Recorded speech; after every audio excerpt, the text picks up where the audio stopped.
The United States is a well-known and powerful North American country touching both coasts of its continent, but how did it get here from just a series of British colonies?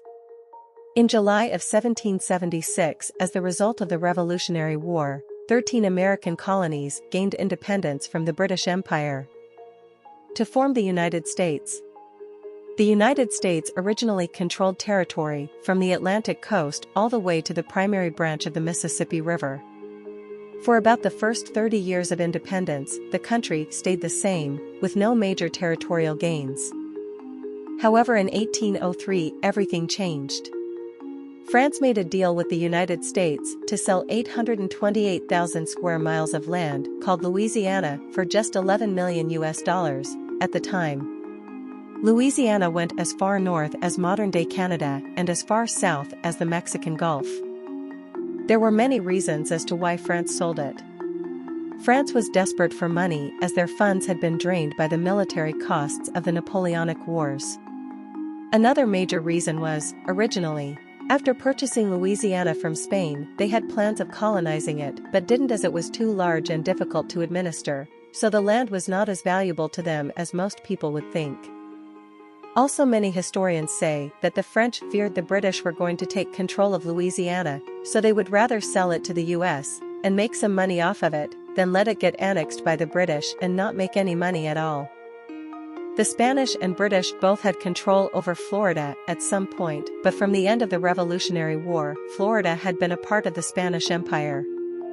They had made colonies and cities on the peninsula, but their control over it was still weak. The quickly expanding United States desperately wanted control over Florida in order to gain full control over the Mississippi River. On the half, Spain was not only having conflicts with the natives in Florida over who had the rights to the land, but they also wanted to keep good relations with the United States and avoid potential conflicts in the future. So in 1819, a man named John Quincy Adams organized a deal with the Spanish, called the Florida Purchase, in which the territory of Florida was handed over to the U.S. Though it wasn't officially taken over until 1821 and did not become a U.S. territory until 1822. In the early 1800s, Texas was under the control of the Mexican Empire. However, tensions grew between the Texan settlers and the Mexican government. Many of the Texans were immigrants from the United States who were bringing their own politics and ideologies with them, such as being in favor of slavery. The Mexican government disliked this and banned American immigrants, and so the Texan Revolutionary War began. It began in 1835 and ended in 1836, with the result of Texas becoming independent from Mexico and naming itself the Republic of Texas. However, after a few years, Texas decided it wanted to join the United States and become its newest state. There were many reasons behind this. It gave them economic stability, they wouldn't have the fear of being reconquered by Mexico, and more. In 1845, an annexation treaty was proposed. For it to be approved, both governments had to agree to it. The Congress in the U.S. was hesitant as Texas would likely become a slave state and break the balance between slave states and free states in the U.S. However, by December 29, both sides had agreed, and Texas was officially annexed, given the title of the 28th state. On May 11, 1846, President James K. Polk of the United States sent a request to Congress to declare war on Mexico, because apparently a conflict between U.S. and Mexican forces had taken place on U.S. territory. Congress voted, and a large majority voted in favor of war. The U.S. Army, led by General Taylor, fought battles in Mexico, capturing Monterrey and defeating Mexican forces at the Battle of Buena Vista. However, Taylor showed little interest in a major invasion of Mexico, leading the U.S. president to change his strategy. General Scott was ordered to capture the port of Veracruz and march to Mexico City. His campaign was successful, and he entered the capital in September of 1847, which ended the military phase of the conflict. President Polk assigned Nicholas Trist to negotiate a peace treaty. But due to delays in the formation of the new Mexican government, Polk ordered Nicholas Trist to retreat. However, Trist didn't listen to the president's instructions and signed the Treaty of Guadalupe Hidalgo in February of 1848. This treaty resulted in a huge piece of Mexican territory being ceded to the United States.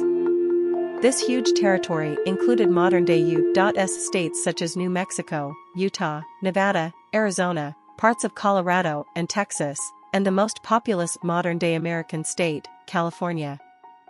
For many years, the British Empire and the United States had a border dispute over the Oregon area above modern-day California.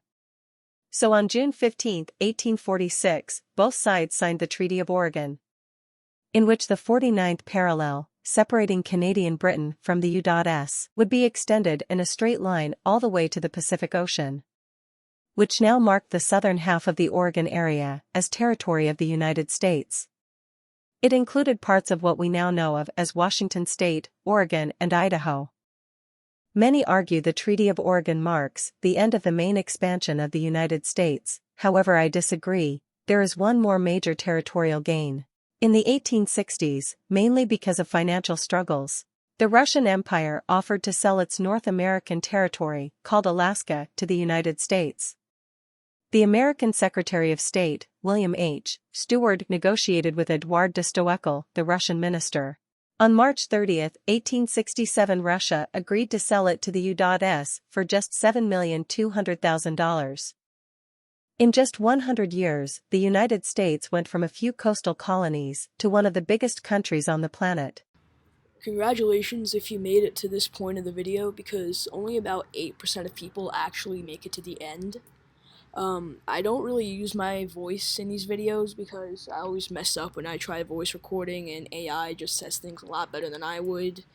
Maybe in the future, if I get good at voice acting or something, I'll start voicing over my videos. But yeah, if you made it this far, type P in the comments, I guess. We'll see how much people actually type it. Probably 0, honestly. Yeah. Anyways, I hope you enjoyed this video. Like, comment, subscribe. Goodbye.